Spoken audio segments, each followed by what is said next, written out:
I was halfway to bed when my granddaughter leaned down and whispered the sentence that changed everything. Dad and Mom are planning to send you to a nursing home and take everything. The words didn't come like a warning, they came like a verdict. Outside, the wind scraped dry leaves against the porch. Inside, my name had already been written on a room I hadn't agreed to. After raising their father, after co-signing the mortgage that kept their lights on, after spending 74 years building a life they now saw as theirs, I realized I wasn't family anymore. I was inventory. All right, before we dive into this crazy story, do me a favor, subscribe and tell us where you're watching from. The porch swing groaned beneath Edith's weight as Megan eased her down slowly, careful of her bruised hip. Late afternoon sunlight cut long, golden slats across the wood-planked floor. The October breeze had a bite, but Edith refused the blanket Megan offered. "I'm fine, sweetheart," she said, her voice thin but firm. "Just needed the air." Megan didn't push. She sat beside her quietly, picking at a thread on her hoodie sleeve, her eyes flicking once toward the screen door, just enough for Edith to notice. Inside, muffled voices rose and fell like distant thunder. Rachel's chipper tone, Tommy's clipped cadence, paper shuffling, drawers opening. "They've been going through the kitchen cabinets," Edith said casually, not looking at her. Megan bit her lip. Then standing, she offered her hand. "Let's get you back inside." It's getting cold. The walk back was slow. Each step a negotiation. Edith gritted her teeth but said nothing. Inside, the house smelled faintly of lemon cleaner and coffee gone cold. The warmth of her home felt oddly foreign, like someone else had moved the furniture while she slept. Megan helped her to bed, fluffing the pillows, smoothing the quilt the way Edith liked, corner tucked beneath the mattress, edges folded back. Edith watched her granddaughter's face, the furrow in her brow, the way she paused before switching off the lamp. Then Megan leaned down and tucked a strand of Edith's hair behind her ear, something she hadn't done since she was a little girl. And she whispered, "Dad and Mom are planning to send you to a nursing home and take everything." Edith blinked. The room went still. The old clock ticked loudly from the hallway, a metronome for the pounding in her chest. Megan pulled back like nothing had been said. "You want anything before I go upstairs?" Edith's mouth moved, but no sound came. She gave a small shake of her head. Megan nodded, kissed her forehead gently, and left. The door clicked shut.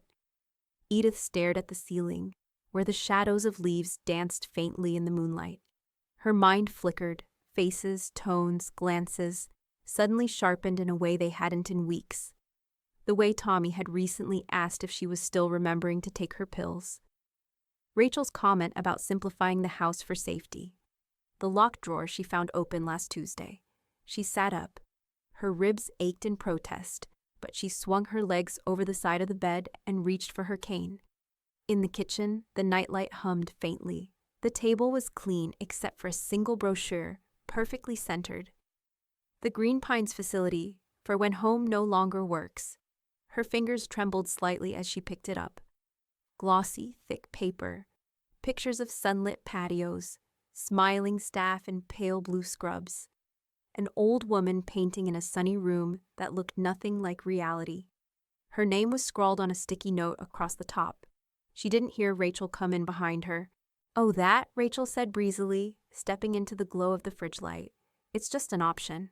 For your safety. We figured it wouldn't hurt to explore." Edith didn't answer. Her eyes stayed on the photo of the painted room. It looked too clean, too empty.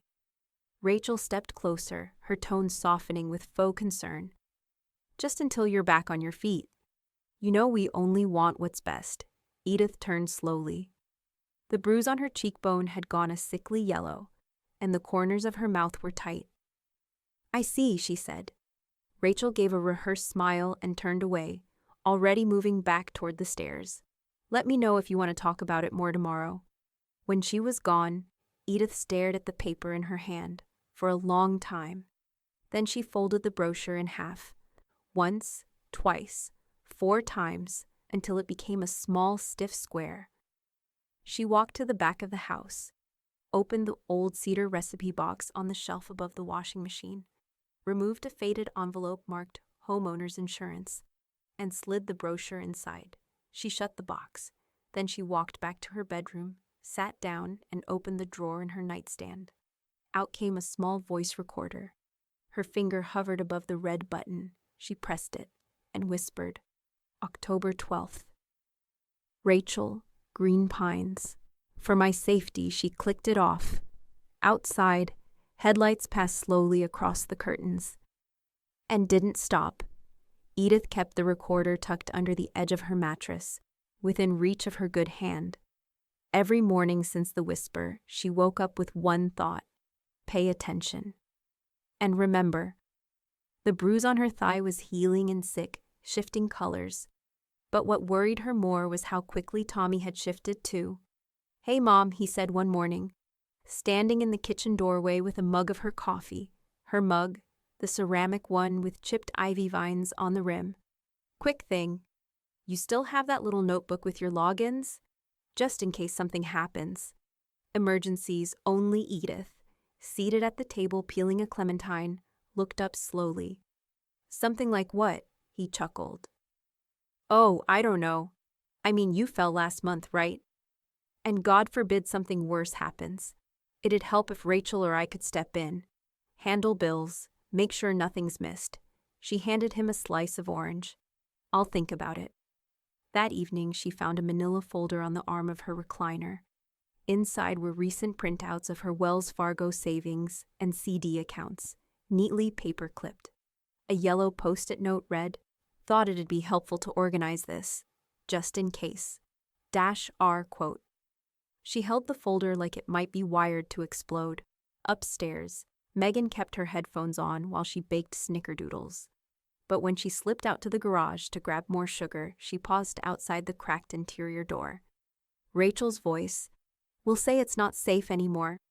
She's using the cane wrong. Did you see her try to get down the back steps? Then Tommy, we should put the house up before winter. Market's still good. You saw the appraisal." Megan stood there in her socks, her fingers tightening around the sugar bag. Edith didn't ask questions that night. She just reached for her bedside notebook, the navy blue one with the little ink stars she doodled during her hospital stay. On the front page, she wrote, October 14th. Tommy, emergencies only, passwords. Rachel, left printed bank docs on recliner. Megan, overheard convo, garage, not safe anymore. Sell house, note, voice recorder ready. The next morning, she left the screen door unlatched. By 9 a.m., Janelle Hicks was standing in her kitchen, dusting snow from her coat and setting down a tray of lemon bars. No offense, Edie, but you look like someone's been tiptoeing through your life. Edith gestured toward the counter, where her hospital discharge papers sat in full view. Half were missing. The other half had been folded and refolded so many times. The creases looked like fault lines. Janelle narrowed her eyes. Who's been rifling through this? Edith said nothing at first, just poured 2 cups of coffee. Handed one to Janelle and sat down across from her. Her hands rested gently on the edges of her mug. They're making a move, she said finally. Janelle didn't blink. Then we make one first. Later that afternoon, Megan walked into Edith's room and found her grandmother sitting in her armchair, staring out the window like she was waiting for someone to arrive. I heard them again, Megan said quietly. He said she's mentally eroding. Edith nodded. Then she leaned forward and whispered, Sweetheart, go find the red folder in the sewing room. Bottom drawer. Megan returned a moment later, her face pale. It's blank paper. Edith smiled faintly. Exactly. That night she labeled it, Counter Moves, Volume 1. Inside it, she started listing every move she'd make next. Outside, the wind had picked up. Leaves scraped across the porch like restless fingers. In the hallway, she heard Rachel's laugh, too bright, too deliberate. And then a knock at the door, not the front, the back. The knock at the back door never came again. Whoever it was, they'd changed their mind. But Edith hadn't. By Tuesday morning, she was up before dawn, seated in her kitchen robe with her black spiral notebook open beside a mug of microwave tea. Each page was covered in tight, slanted cursive. Times, quotes, movements. She had cataloged it all like a field agent. Only this war was happening in her own living room. She dialed the number from memory. Robert Choate's office didn't open until 9, but she left a message with every syllable perfectly enunciated. Robert, it's Edith Monroe. I believe it's time we had a serious conversation about my will. And about my son. Call me back before lunch, please. Time-sensitive she. Clicked the phone shut. Then she dressed herself, slowly but deliberately. Gray sweater, navy slacks, low heels. She applied lipstick and combed her hair into soft waves. When Megan came down the stairs and saw her at the door, purse in hand, keys ready, she stopped cold. Are you going somewhere? Edith offered a faint smile. I am. You're staying here. Don't tell them where I went. Megan hesitated, then nodded. Do you need me to? No, baby, she said gently. I need them to underestimate me. Robert's office sat in a converted Victorian near the courthouse. It still smelled like varnished wood and legal ink. A young assistant offered her coffee, but Edith declined. She'd brought her own thermos, stronger, and brewed by someone who still respected her independence. Robert entered promptly, his expression curious beneath wire-rimmed glasses. He had always struck Edith as a man built for long games, stoic, slow blinking, with a voice like a weighted gavel. Edith, it's good to see you. You sounded resolute. I am. She handed him the black notebook, open to a flagged page. It's all there.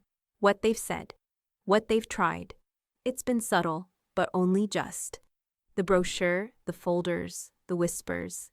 I believe my autonomy is under siege. He scanned a few lines, his jaw tightening slightly. You were smart to write it all down. I never stopped being a teacher, Robert. I grade people for a living, even when no one asks. He gave a quiet smile, then pulled her file from the cabinet behind him.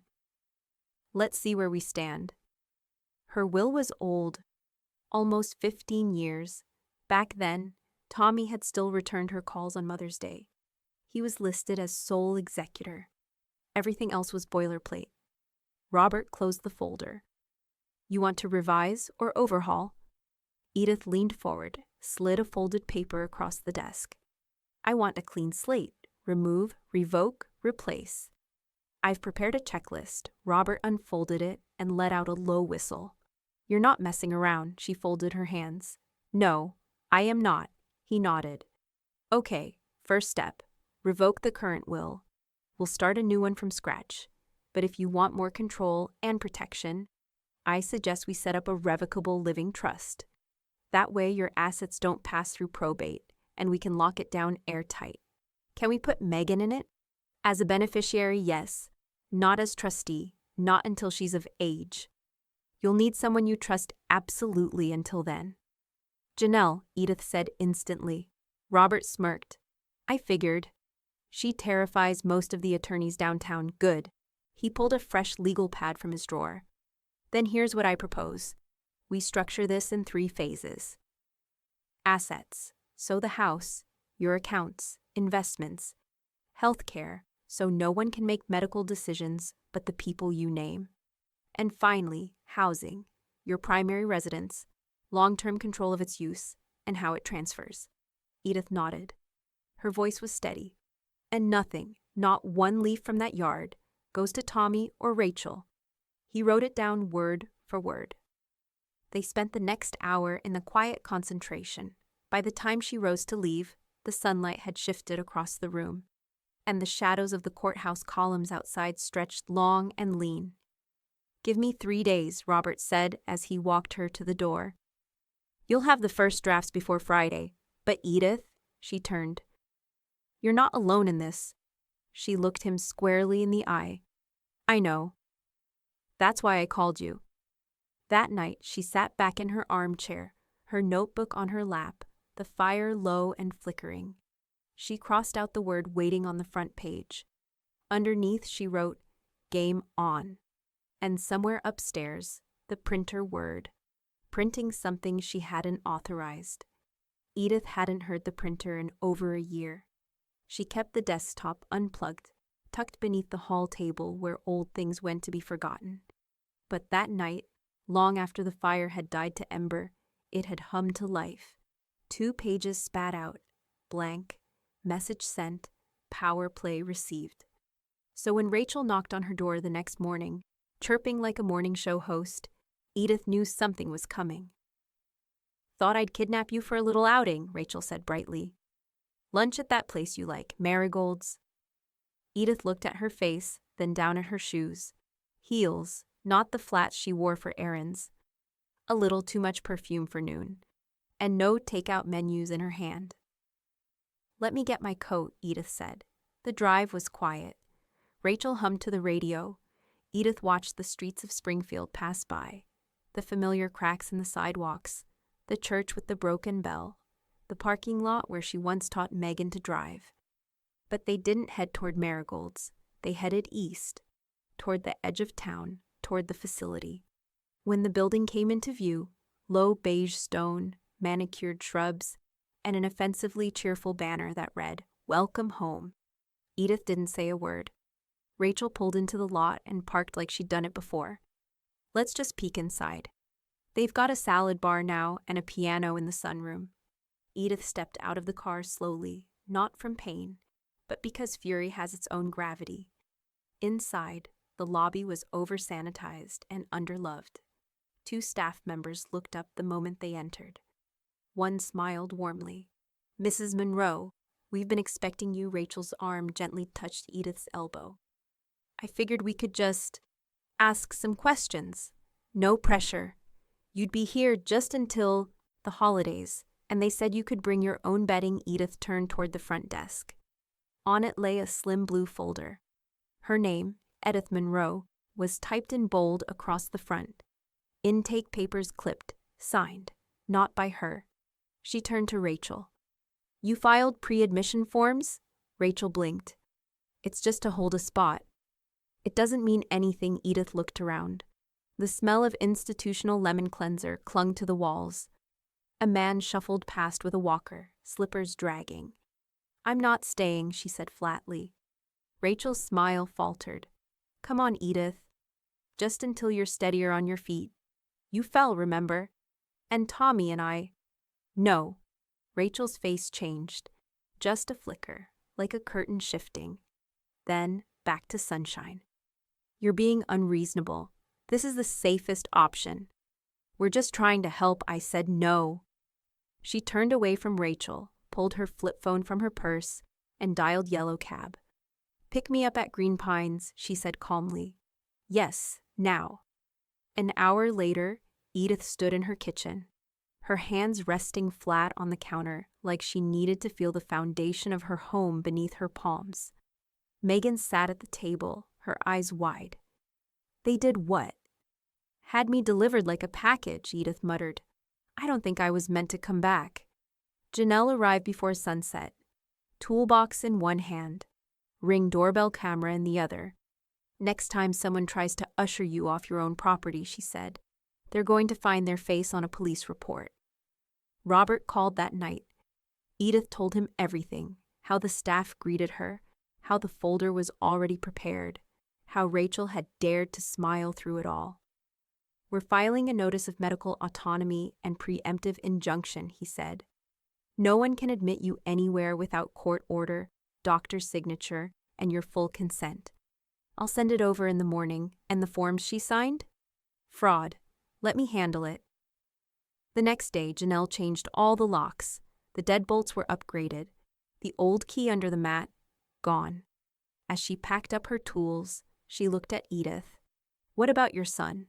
You want him locked out too?" Edith hesitated, then nodded. "From the house.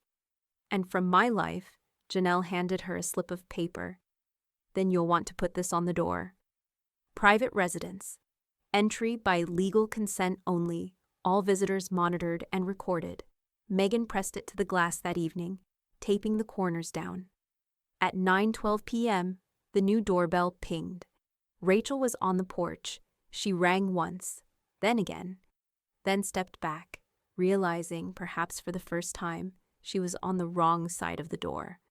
The next morning, Springfield wore a skin of frost. Trees glinted like glass. Leaves, still clinging to their branches, crackled in the breeze. Edith stood at her window, watching Rachel pace on the sidewalk. She was yelling into her phone. 2 rings, then the car pulled up. Janelle at the wheel. "I've got you till noon," she said, brushing a bag of trail mix off the passenger seat. "What are we doing?" "Winning," Edith said. Robert Choate's office was warmer this time. His assistant greeted Edith by name and offered her chamomile. No questions asked. She declined again, but smiled. Robert stepped out of his office, sleeves rolled up, reading glasses balanced low. "We're ready," he said. They moved into the conference room this time. More space, more signatures. On the table were several binders, color-coded, tabs already marked. "Everything's in place," he said, gesturing to the stack. "You've got a fortress now." He handed her the top document. It was thick, nearly an inch thick, and embossed with her name. Revocable Living Trust, the Monroe Family Trust, created October 18th. Grantor, Edith Louise, Monroe. Trustee, Janelle Hicks, successor. Beneficiary, Megan Ann Monroe, upon age 25. Edith's hand hovered just above the cover. "What happens to the house?" she asked. Even though she already knew the answer, Robert opened a side file. "Retitled to the trust as of this morning. Deed filed with the county clerk. Taxes, utilities, homeowners insurance, all moved. You don't own your home anymore, Edith." She looked up. "The trust does," he finished, "which means your son can't touch it." A long exhale, almost a laugh. "Good."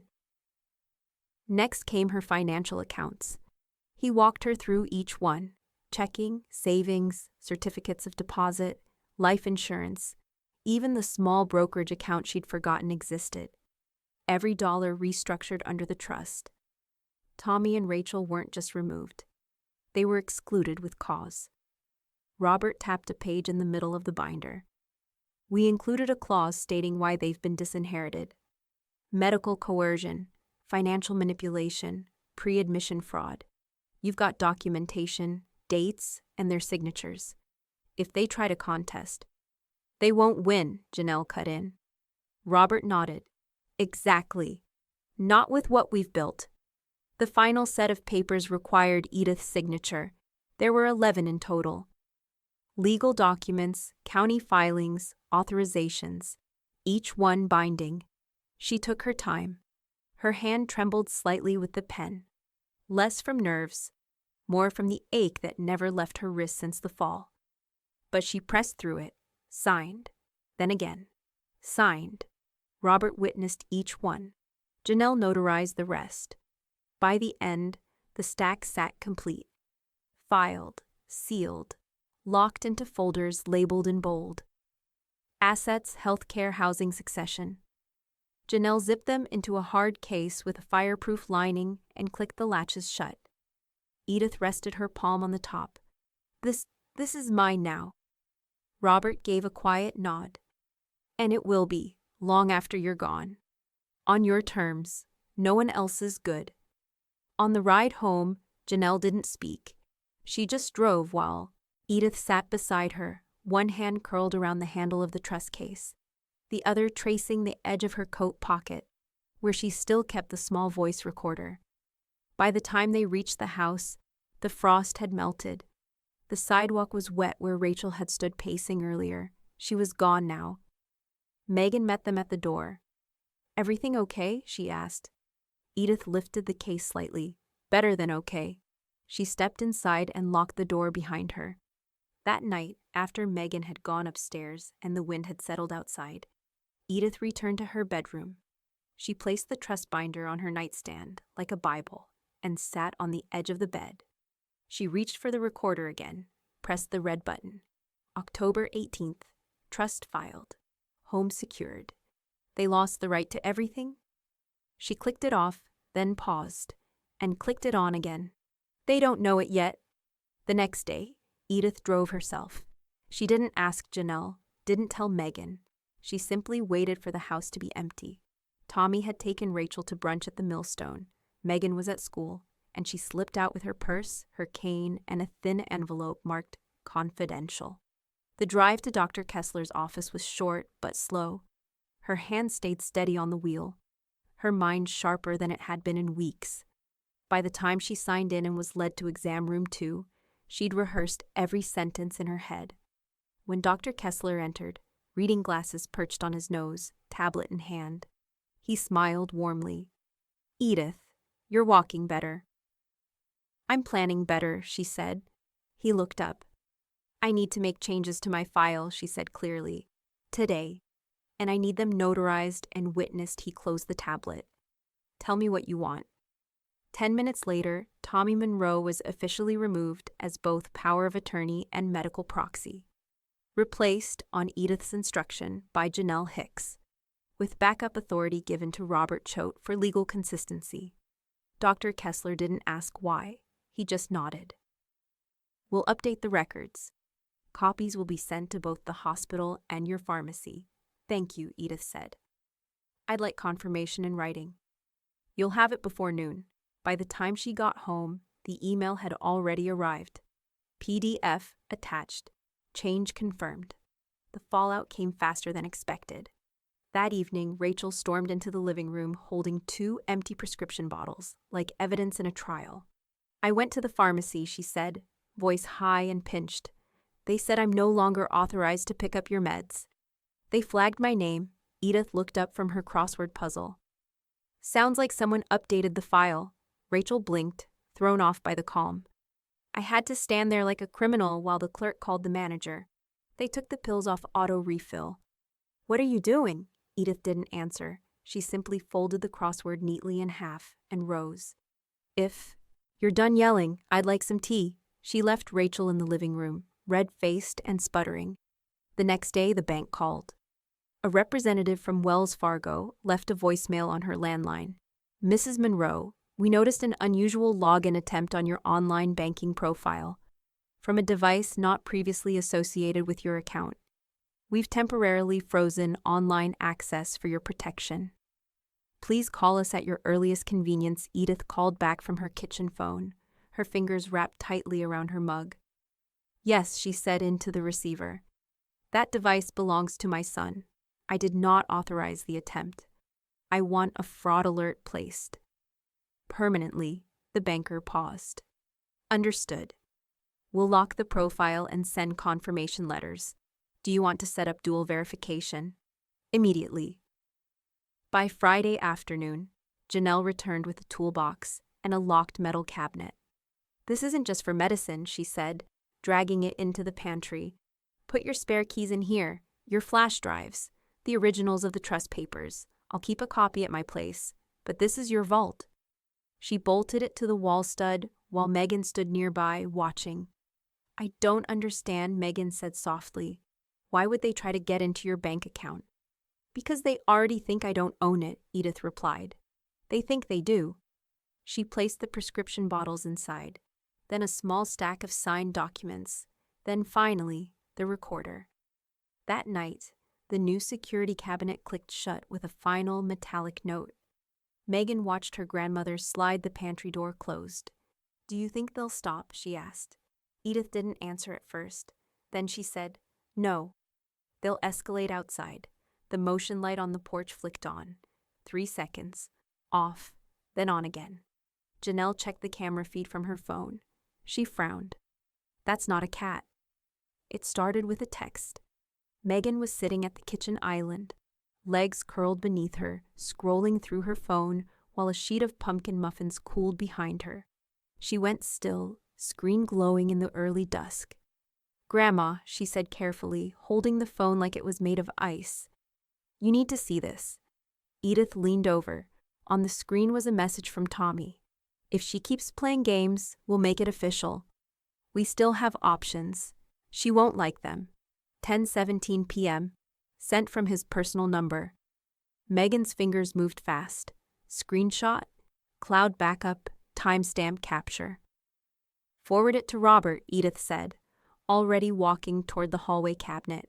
She opened it, retrieved her notebook, and wrote the exact wording down, letter for letter. Do you think he means guardianship? Megan asked quietly. Edith didn't answer. Robert called back that evening. Got the message, he said. It's enough to start a file for digital harassment. We'll log it officially. Next, one triggers a cease and desist. Will it stop him? She asked. There was a pause on the line. No, but it sets the trap. 2 days later, he showed up. It was 10:42 a.m. The porch camera caught his car pulling up, too fast for the narrow street. He didn't knock right away. He stood on the front step, arms crossed, phone already recording at his side. Megan saw it first on the live feed. Grandma. Edith joined her at the monitor, adjusted her glasses, and narrowed her eyes. He's holding the mic side down, she said dryly. Amateur. A knock. Then another, louder this time. She opened the door but didn't step out. Tommy was dressed like he was headed to court.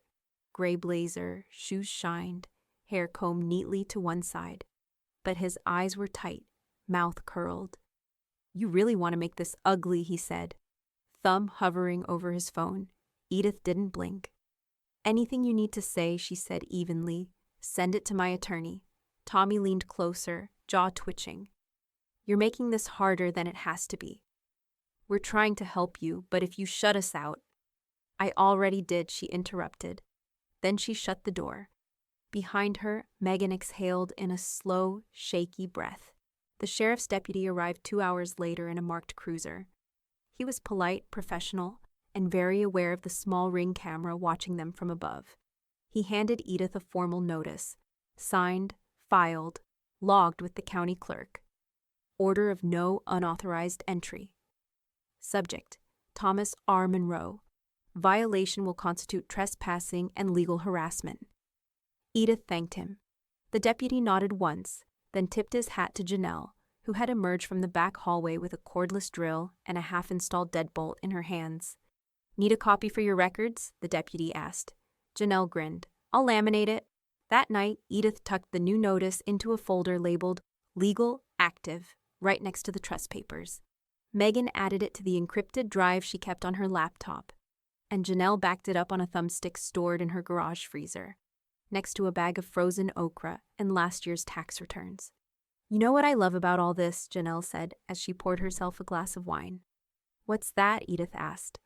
Janelle raised her glass and clinked it against Edith's tea mug. This is how you win quietly. No shouting, no door slamming, just filing paperwork with a smile. Edith allowed herself a small smile, but it didn't last.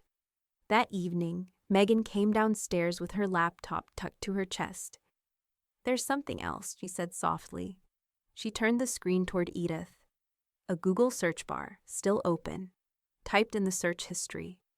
How to force emergency guardianship Missouri, declaring someone mentally incompetent in court.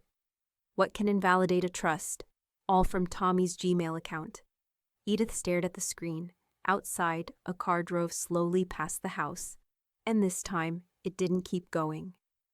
The envelope arrived 2 days later, certified, thick, stamped with the county court seal. Megan brought it in from the porch, her hands shaking as she handed it over. Edith didn't open it right away. She set it on the dining table, made tea, took her time. She'd already guessed what it contained.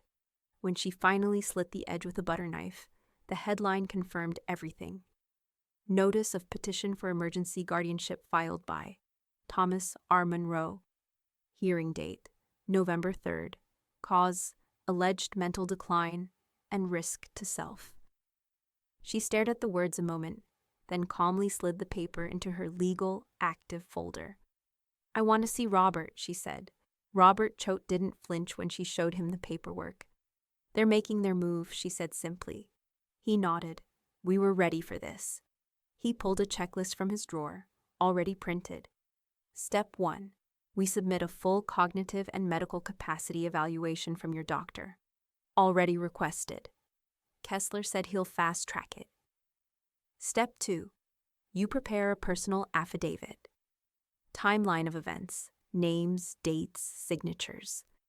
Step 3. We file a motion to dismiss the petition as frivolous and retaliatory. Step 4. Let them speak first, Edith said. Robert tilted his head. I want them to say it all out loud. To a judge, in public record. I want them to hear themselves. Dr. Kessler's report came 2 days later. 4 pages, clean and direct.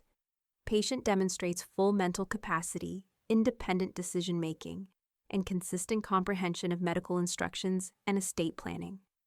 No signs of dementia or cognitive decline. Robert tucked it into a polished leather folder.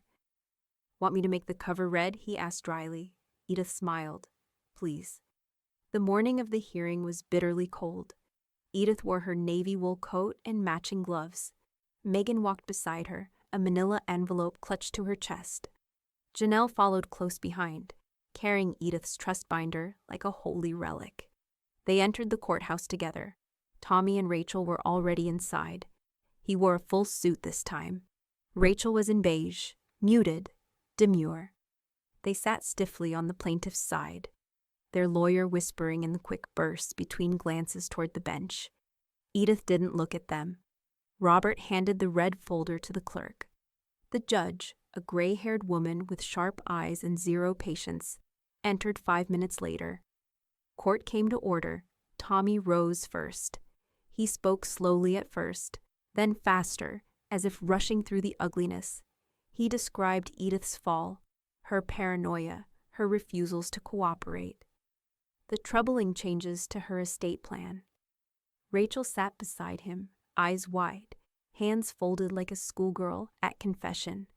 When he said the words, mentally deteriorating, Megan flinched. Robert rose without fanfare, handed the judge the red folder, spoke calmly. Your Honor, we submit medical confirmation of full cognitive capacity. Additionally, we have documented evidence of financial coercion attempts, unauthorized account access, pre-admission to a facility without consent, and threats of forced guardianship, all leading to the creation of a protective trust, built lawfully, independently, and transparently. We also submit a timeline of events, notarized. The judge raised an eyebrow. From whom? Edith stood.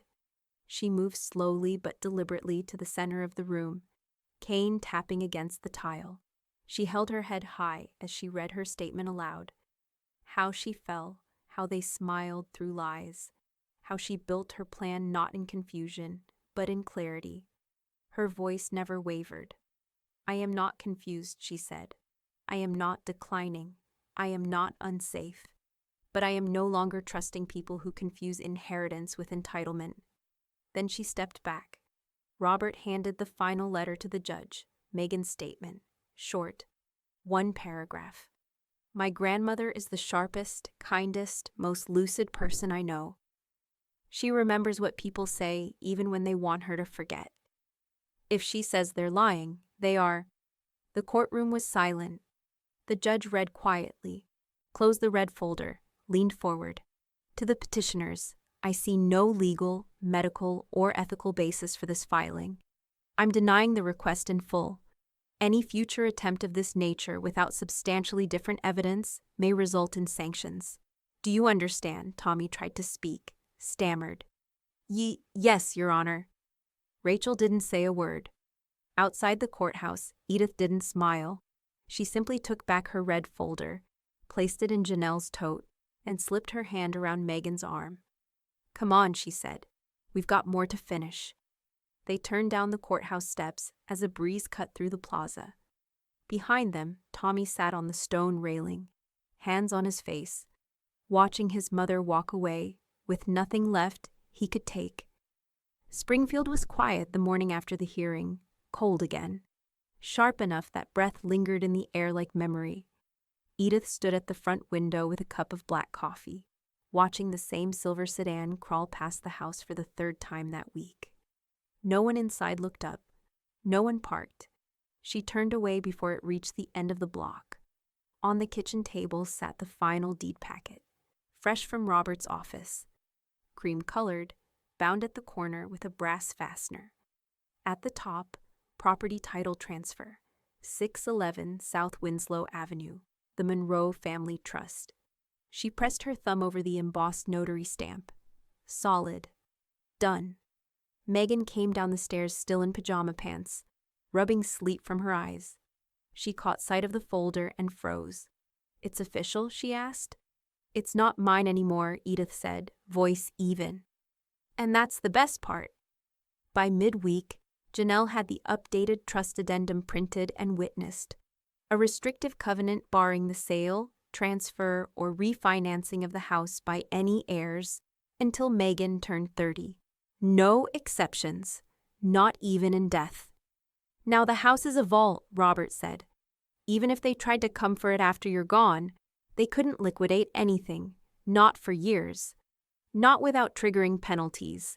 "And Megan?" Edith asked. "She gets everything, eventually, but on your terms, always." Later that week, Megan returned from the corner grocery store, looking rattled. "Mrs. Lovelace from next door stopped me," she said. "She asked when we were moving out." Edith looked up from her writing desk. Rachel told her the house would be cleared out before Christmas. Edith didn't flinch. Did she now? She said, and I quote, "It's just a matter of time." The old woman's too much of a liability. A pause. "I didn't know people still use that word," Megan added quietly. Edith rose, crossed the room, and opened the top drawer of her filing cabinet. She pulled out the trust binder, flipped to the back, and slid in a new sheet titled Addendum, Access Restriction, Clause D. Then she opened her laptop, logged into the utility accounts one by one: electric, water, gas, internet. Each was retitled in the trust name. Autopay enabled. Notifications disabled. External access locked. By the time she was done, even the monthly pest control service couldn't enter without explicit permission from the trustee. Friday morning, Edith and Janelle walked into the county recorder's office together. The clerk recognized Edith from her days teaching at Fremont Elementary. "Ms. Monroe," he said kindly, "didn't expect to see you down here in person." "I wanted to watch," she said. "I don't like assumptions." The clerk smiled, slid the freshly filed deed across the counter. "You're all set. Ownership officially reflects trust control. That house is ironclad." Janelle tucked it into her leather satchel. "Not bad for a Friday," she said. That afternoon, Rachel was seen in the front yard, talking too loudly into her phone, gesturing toward the mailbox like it had personally betrayed her. "She's calling the realtor again," Megan whispered, peeking through the blinds. "She keeps saying, 'Don't worry, we'll get the house one way or another.'" Edith didn't move. She opened the small cabinet in the pantry, pulled out the recorder, and pressed the red button. November 10th. Rachel Monroe is telling people the house is hers. It isn't. It never will be. She clicked it off, slid it back into its drawer, then turned to Megan. "Print me a copy of the new deed." Megan did. 2 copies. One went on the fridge, the other on the inside of the front door. The wind picked up that evening, lifting leaves into slow spirals across the sidewalk. From the upstairs window, Edith saw Rachel glance toward the front steps and freeze. She was reading the paper taped to the door. Property owned by Monroe Family Trust. Title transfer complete. Deed filed. Private. Not for sale. Rachel stared at it for a long time, then turned and walked back to her car. Fast.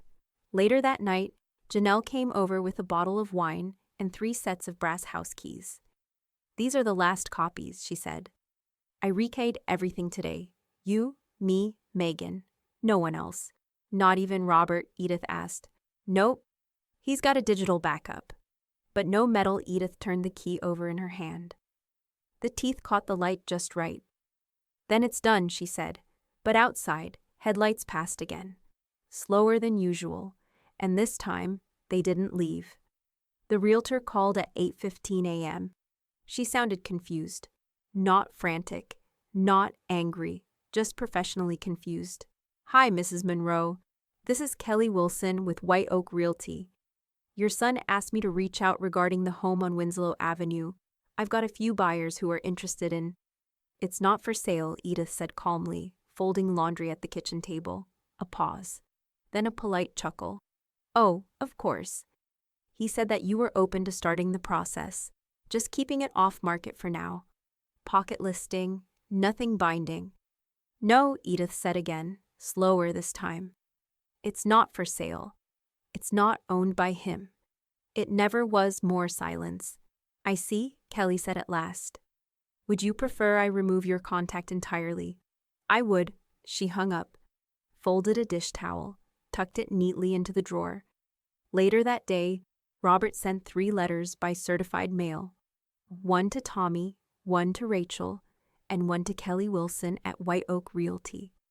Each envelope was sealed with an attorney's crest and a calm, devastating tone. You are hereby instructed to cease all communications related to the property at 611 South Winslow Avenue. Any further claims, listings, or inquiries will be interpreted as harassment or fraudulent misrepresentation and addressed accordingly. R.C. Janelle posted one on the inside of the pantry door, next to the folder labeled Active Legal, Ongoing Interference. New exhibit, she said cheerfully, smoothing the tape. Megan stayed quiet that week. She kept to her baking, her homework, her playlist of cello covers, but something inside her had shifted.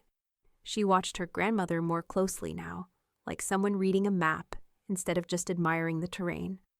Then one evening, Edith found a printed sheet folded in half beside her teacup. A poem, titled in Megan's neat handwriting, Not Yours Anymore. This house has windows, not invitations. Keys that know their place, locks that remember who earned them. It has a woman who bleeds truth in ink, who never forgets the sound of theft in polite voices. It has fireproof corners, names that burn when spoken by the wrong mouths. You wanted her gone. She stayed. You wanted her silence. She built a vault with her name on every wall. This house is not a mistake. It's not yours. Not anymore. Edith read it twice. Then, without a word, she walked to the hall cabinet, opened the trust binder, and tucked it in between the legacy clause and the distribution section. This house has its own archive now, she whispered. The call came that night. Rachel, screaming. Edith didn't answer right away. She let it go to voicemail. Listened from the armchair while Megan curled up on the rug with a blanket and a book. The first 15 seconds were incoherent, shouting, then sobbing, then accusations that didn't quite land. You can't do this, you're ruining everything. You don't get to cut us out like we're nothing, like we didn't take care of you, like we didn't try, like we didn't. Edith pressed record on her handheld device. Let it capture the voicemail's full descent into fury. She labeled it. 11:12, Rachel meltdown, screaming. False claims of caregiving. Janelle arrived 15 minutes later. She'd already been watching the ring feed. She stood outside the gate for 5 minutes, she said, yelling at your door. You want to press charges? Not yet. Then let's file instead. They sat down at the kitchen table. Edith opened her binder. Megan brought the external drive. Janelle spread out her files like she was assembling a puzzle. One by one, they logged every event. The text threats, the guardianship filing, the real estate agent contact, the unauthorized Google searches, the voicemail, the porch screaming, the doorbell footage, all compiled, formatted, time-stamped, and indexed by incident. Almost ready, Janelle said, thumbing through the tabs. Robert picked it up the next morning. I'll file the full record with the probate court. Preemptive measure, if they try anything again, property challenge, emotional distress claim, inheritance contest, it'll bounce off like a rubber bullet. He glanced toward the back seat where Megan sat, earbuds in, sketching in a lined notebook. You're teaching her well, he said. Edith smiled faintly. No, Robert. She was always ready. I just gave her the pen that night. Rachel's car returned again. This time, she didn't get out. She just sat there, headlights off, watching the house. And this time, someone watched her back, from the shadows behind the garden gate. The card came 3 days later, white envelope, no return address, just her name in shaky cursive, too careful to be casual. Inside was a pre-printed sympathy card. the kind usually reserved for funerals, but the handwriting was Tommy's. Sorry if things got heated. We're all just trying to navigate this the best we can. No hard feelings. We're still family, no signature, no apology. Just a truce disguised as guilt. Edith read it once, then again, slower. She could almost hear the phone call they wanted her to make. The breathless relief in Rachel's voice, the offer to start fresh. She stood, walked to the filing cabinet, opened the bottom drawer, and pulled out a small manila folder she'd labeled weeks ago. Not evidence, just pathetic. She slid the card inside, pressed the flap, flat, and shut the drawer. Not even worth a label tab. That afternoon, she and Megan baked cookies together, pecan sandies and peanut butter crinkles. Megan rolled the dough into perfect spheres, while Edith monitored the oven like a conductor. "Is this what you used to do with Mom?" Megan asked. Edith didn't answer right away. She turned the tray once, checked the bottoms. "No," she said. "Your mother didn't like getting her hands sticky." Megan smiled faintly, then looked down at her flour-dusted fingers. "Then I guess I got lucky." Later, while the cookies cooled, Edith sat by the window with her notepad and began drafting her Christmas list. She kept it short. 3 names, 2 were neighbors. The third was Megan. Under her name, she wrote, "Gift in progress." Robert called that evening. Everything signed Edith. Notarized, filed. The trust is now fully irrevocable. No one, not even you, can change the terms going forward. Edith didn't ask him to repeat it. She already knew the weight of that word, irrevocable. She nodded into the phone. "Thank you, Robert." He hesitated. "You understand what that means, right? They can never." "I understand," she said. She hung up, set the phone down, and exhaled like someone who had finished a marathon she never agreed to run. After dinner, she handed Megan a gift-wrapped box. No tag, just a silver ribbon and a tiny paper heart. Megan looked up. "What's this?" "Open it." Inside was a leather-bound journal.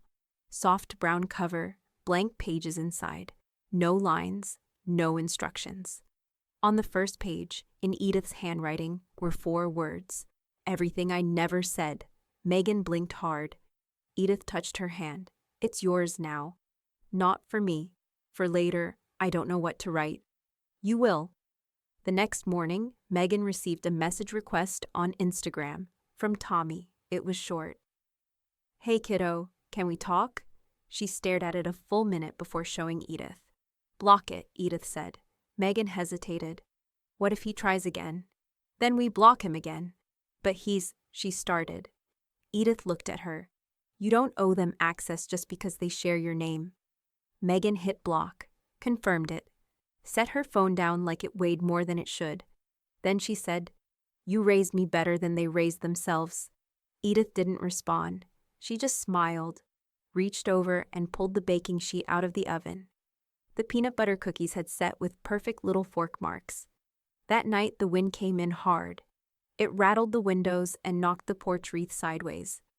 At 11:42, the doorbell chimed once, then again. Janelle texted from her house 2 blocks away. "Rach is back. Got eyes on her. Hoodie.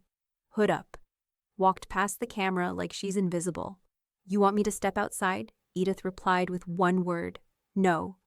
Then she rose, walked into the kitchen, pulled the cookies off the counter, and carried the tin into the pantry. She placed it next to the trust binder, next to the journal, next to the locked cabinet labeled "Finalized." As she shut the door, the light overhead flicked once. And stayed on. The letter came in a cream envelope this time. No handwritten guilt. No shaky apologies. Just the Green Pines logo in the top left corner and a courtesy follow-up form inside, printed on thick, embossed paper. "Dear Ms. Monroe, this is a reminder that your pre-authorized room reservation at Green Pines Assisted Living remains valid through December 31st. We are happy to offer continued placement without penalty should you wish to proceed." They'd even included a floor plan. Room 2, B, garden view. emergency pull cords in every corner. Edith laid it flat on the kitchen table, poured herself a cup of tea, and stared at the blueprint like it was a war map. Then she smiled, just a little. 3 days later, she asked Megan to drive her. Where? Megan asked, already pulling on her coat. Green Pines. Megan looked up fast, panic flashing across her face. I'm not going back, Edith clarified. I'm going through the front door this time. On my terms, the lobby looked exactly the same. Bright, polished, soft music, playing from a speaker near the faux fireplace. A receptionist with a high ponytail and a hollow smile greeted them. Mrs. Monroe, welcome back. We still have your packet on file. Would you like to take another look at the... I'm not here for a tour, Edith said evenly. She reached into her purse and withdrew a single envelope. She handed it over like it contained something dangerous.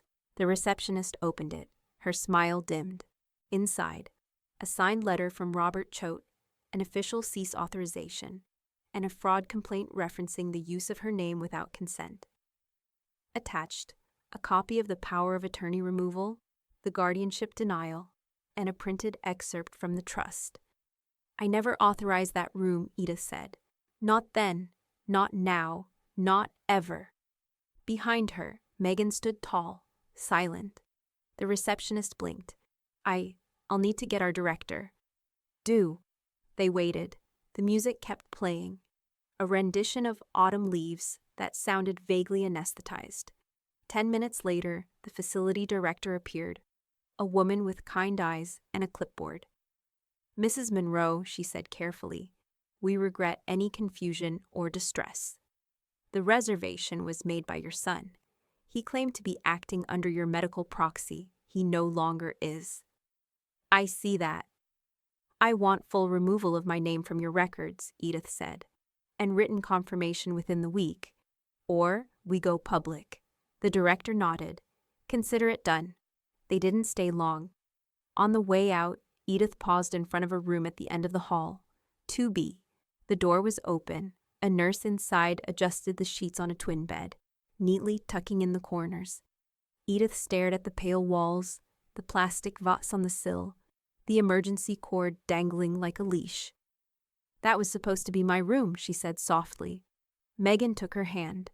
It never will be. When they got home, Janelle was waiting on the porch with a thermos of cider and a grin sharp enough to cut glass. Guess who just got a voicemail from Green Pines, she said, holding up her phone.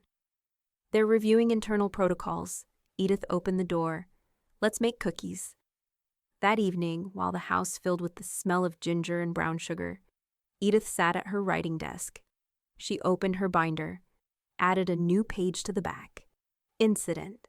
Unauthorized facility reservation filed, rescinded, confirmed, response, recorded, time-stamped, backed up. She slipped in the last item, Megan's drawing, a sketch of the room they never walked into. Only now, the bed was empty, the window wide open, the door bolted from the inside. At the bottom, this is what didn't happen. Just before bed, Edith checked the porch camera. Nothing but wind and leaves. She walked to the kitchen, opened the locked cabinet, and placed the Green Pines letter inside. Labeled it, attempted placement, voided. And just as she shut the door, her phone buzzed. Unknown number. Voicemail. She played it on speaker. Tommy's voice, slow and low. You think this is over? You think a binder makes you untouchable? That house is still in the family. That name is still mine. You can't erase that. You can't erase me. Click. Megan stepped into the doorway. Was that? Edith clicked on the recorder. November 20th. Voicemail. Threatening tone. Statement of false ownership. Caller unknown. She shut the cabinet, then turned to Megan and said, Yes. I can. The house smelled like cinnamon and paper. Not fresh cinnamon, but the kind that lingers after baking, folded deep into the floorboards and caught in the seams of the curtains. Edith sat at the dining table with her pen poised, the final amendment spread before her like a closing chapter. The lamp overhead buzzed softly. Janelle stood by the window, arms crossed, watching the front walk through half-closed blinds. Robert sat across from Edith, flipping open his leather-bound notary kit. "This is it," he said. "Once you sign this page, the trust becomes fully sealed. No reversals, no edits, not even by you." "I understand," Edith said. Her hand trembled only slightly, not from weakness, but from the weight of completion. She signed, then again, then pressed the pen down for a final initial, beside the amendment clause that finalized everything. Robert leaned in, stamped the notary seal with a sharp metallic click. The paper hissed beneath it like it understood what had just happened. "Medical proxy, Janelle Hicks, with full authority," he read aloud, confirming the change. "Legal power of attorney, Robert Choate, irrevocable. Financial access, trust only. Successor rights, Megan Ann Monroe." Effective upon her 25th birthday, Janelle stepped forward, checking the documents with her usual quiet precision. "All utilities, assets, and digital accounts have been synced," she added. "Password vault is updated. Dual auth confirmed. No backdoors left." Edith looked at her. "And if anything happens?" Robert answered first. "Everything moves automatically. Megan inherits through the trust. No probate, no court, no arguments." "And them?" she asked, voice quieter now. "They're not just excluded," he said. "They're disinherited, with documented cause. The clause bars any contest from Thomas R. Monroe or Rachel Ann Monroe. If they attempt one, the trust invokes punitive response, including cost recovery," Janelle added. "Legal fees, too." Edith reached for the second sheet, one not required, but one she insisted on including. She had written it by hand the night before, long after Megan had gone to bed. A legacy letter titled with nothing but her initials and the date. She read it now aloud, without wavering. "To whoever reads this, love isn't inherited, it's earned. Legacy isn't what you take, it's what you're trusted with. And trust, real trust, is built one hard choice at a time. I didn't seal this because I'm bitter. I sealed it because I've been clear. If you are looking for mercy in these pages, look closer. You'll see it written between every line, but don't mistake silence for surrender. I kept the house, I kept the name, and I kept the right to decide who gets remembered." She folded the letter in thirds, slid it into the back of the trust binder behind the clause on non-contestability. Megan, who had stood silently until now, stepped forward with the fireproof safe key in her hand. She held it like it was something sacred. "Ready?" she asked. Edith nodded. They walked to the pantry together. Megan knelt beside the cabinet, twisted the dial, and pulled open the steel box. Inside were the journal, the deed, the cease letters, and now, finally, the sealed trust binder. She placed it in carefully, then shut the lid. The lock clicked. Edith reached down and touched the top once with her palm, not hard, just enough to feel the steel, the cool permanence of it. "I was never trying to take anything from them," she said, quietly. Megan stood. "They just thought they already owned you." She slipped the key onto her necklace, tucked behind her sweatshirt, next to her heart. They turned off the pantry light, locked the door behind them. That night, while Edith sat reading by the fire, the house felt heavier in a good way. Like it had roots now, like it knew it wouldn't be moved. At 11:58 p.m., the doorbell rang. Megan appeared in the hallway, phone already out. Janelle's text blinked across the screen. "Heads up, they're back. This time, he's not alone." Outside, in the porch light's glare, stood Tommy, and Rachel, and someone new, a man in a cheap suit, holding a briefcase. Edith didn't flinch. She stood, picked up the voice recorder, pressed record, and walked slowly toward the front door. Binder sealed, name protected, but not done yet. The frost had lifted by morning, just barely. The garden was still rimmed with silver, but the sky was soft, forgiving. Edith sat on the back patio wrapped in a wool shawl, hands around her coffee mug. Steam rose into the quiet like breath she no longer had to hold. Megan sat across from her, knees pulled into her sweatshirt, a folded piece of paper in her lap. She hadn't said anything yet, just kept smiling down at it like it was written in gold. Edith took a sip of coffee. Well, Megan looked up, eyes shining. I got in. To where? To everywhere, but... She held up the letter, the seal from Carnegie Mellon catching the light. This one. Full ride. Honors program. They want me to write for their literary review. Edith blinked once, then twice, then leaned back with a sigh that came from somewhere deeper than lungs. Your mother would have said it was impractical, she said. But you're not her. No, Megan said softly. I'm not. They sat in silence for a moment, broken only by a squirrel darting along the fence line. Inside the house, in the pantry safe behind a layer of spice jars and a sliding panel, the trust binder sat untouched, locked, irrevocable. Its weight no longer needed daily handling. It had moved from battle plan to heirloom. Later that afternoon, Edith opened her writing desk and slid out a smaller folder, thin, cream-colored, titled only Final Directives. She added one more page, a postscript clause. A gift in the event of my passing, a portion of the remaining estate shall fund a recurring scholarship for first-generation female college applicants in Missouri, pursuing creative writing or social justice, named the Edith L. Monroe Voice Award. Amount, to be evaluated annually. Minimum, $10,000. Conditions. No family relation to Thomas or Rachel Monroe may apply, ever. Signed and dated. She handed the page to Robert when he stopped by with fresh copies of the county filings. He read it silently, then nodded once.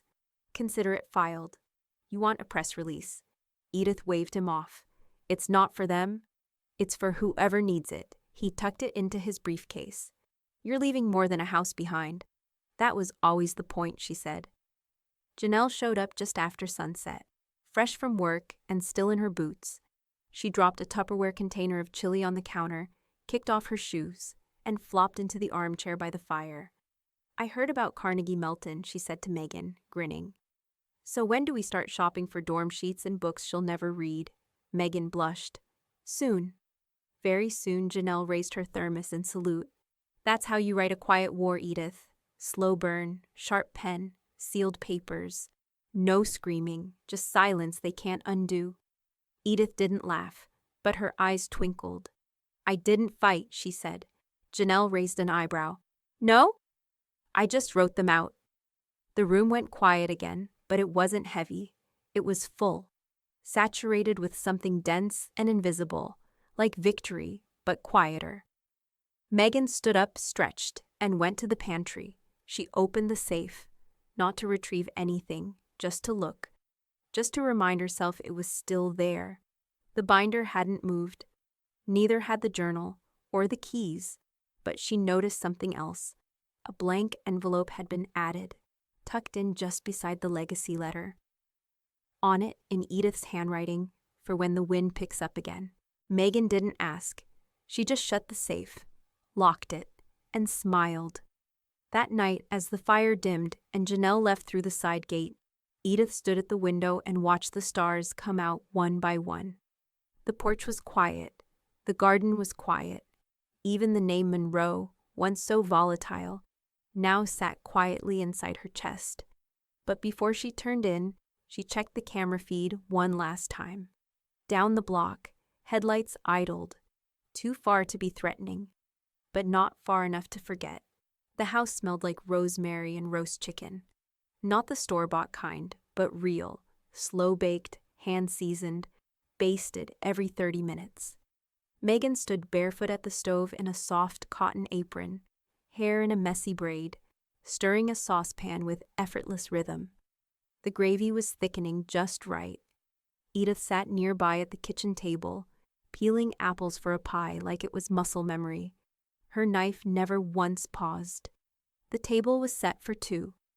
No third plate, no folded napkins for guests, just Sunday dinner. The way they liked it, the way it had always meant something when no one else showed up to ruin it. Framed photos lined the hallway now, no longer in boxes, no longer tucked away for safety. Her wedding day, a black and white snapshot of her husband holding Megan as a baby, and in the center, a newly framed copy of the deed. 611 South Winslow Avenue. Owner, Monroe Family Trust. Date sealed. It wasn't a house anymore. It was the story of how they stayed. After dinner, Megan dried the dishes while Edith opened the sideboard drawer beneath the window. Inside was the final copy of the trust binder, the backup will, and the scholarship letter. All of it labeled Megan's only, no keys, no complications. Just one name in the ink. Edith looked out the window. The garden had started blooming again. The hydrangeas that Tommy once said were too much work had come back fuller than ever. And the bench near the bird bath, where Rachel used to pretend to help with tea, was now stacked with Edith's gardening gloves and seed packets. I keep thinking there should be more to do, Edith said quietly. Megan joined her by the drawer, towel still in hand. There was more. You just finished it. They heard a car pull up outside. Janelle, hair up in a bandana, waving a tall glass of lemonade like a trophy as she walked up the drive. Back porch? She called from the screen door. Always, Edith answered.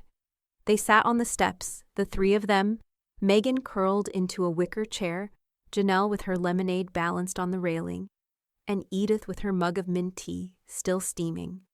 They didn't talk much. They didn't need to. The phone buzzed in Edith's lap. A message from Robert. Transfer complete. All final legal instruments confirmed. No outstanding claims. No pending motions. Closure achieved. Edith showed the screen to Janelle, who raised her glass in mock salute. To closure, she said. And to making them irrelevant. Megan grinned.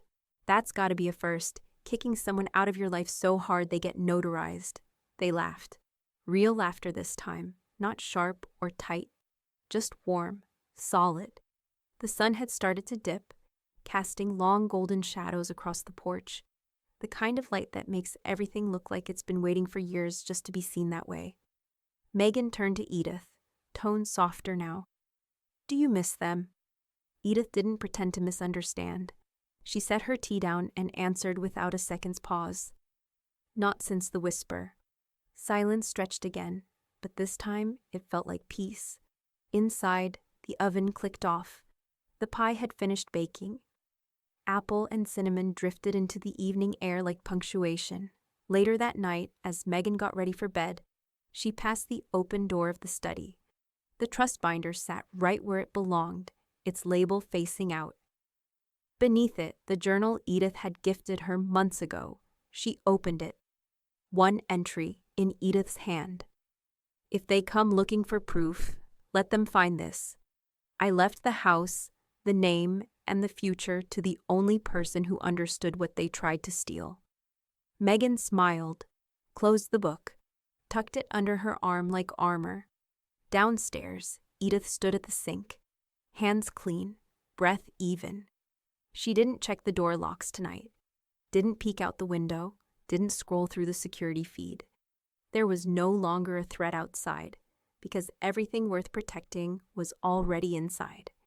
She turned off the light, stepped into the hallway, and passed the framed photo of Megan holding her acceptance letter, smiling like she already knew how the story ended.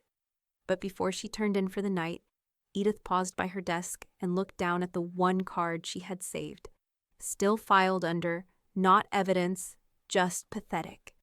And she whispered, as if reciting scripture. My granddaughter whispered, Dad and Mom are planning to send you to a nursing home and take everything. So I sent them packing with nothing. Then she turned out the light and slept with both eyes closed.